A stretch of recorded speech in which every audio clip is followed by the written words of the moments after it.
بمناسبة هاد البنية هادي اللي شافت واحد كوري غادي في الزنقة مشات كتلوط عليه وتتقرب منه باش انه تقول له بان بغيت نتزوج بيك وكتعجبني وانت زوين وولاد المغرب الرجال ديال المغرب ما زوينينش والعمر ديالها باين صغيور.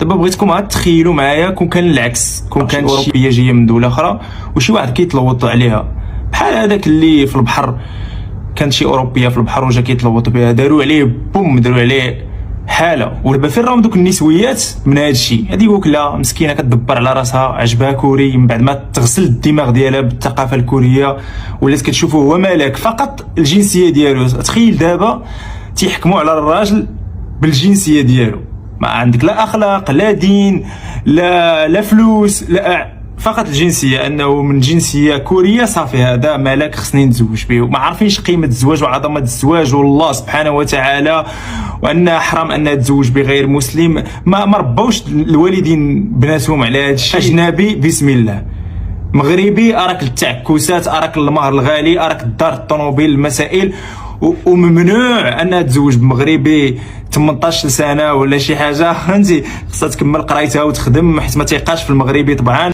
ما نساوش تخليونا واحد الاشتراك وواحد لايك باش نستمروا ان شاء الله وتوصلكم اخر الاخبار الجديده. اما دوله اخرى 18 سنه تمشي تزوج به ما كاينش مشكل، ممكن كاع تزوج به باقل. شوف هذا النفاق ديال النسويات اللي عندنا في المغرب. ودابا وليتي غير عشيه ولا شي لعيبه تبحيره ولا هادي ترجع تلقى كوارث طراو في السوشيال ميديا.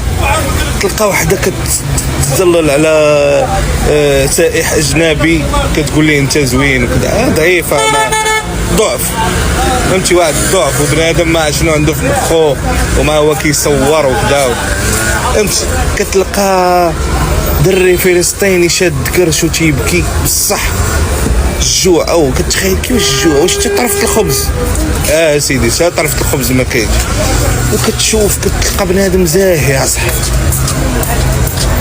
زاهي. دونك داك الهضره ديال تا مغربيت وحنا مغاربه وما يمسنا حتى واحد والدم احمر وكذا، هذيك راه ما بقاتش تخلطات، ولا تا مغربيت راه كيتعزلوا بوحدهم. ولكن هادشي اللي كنشوفوا العيبه شي حاجه اخرى، نيفو اخر. السلام عليكم.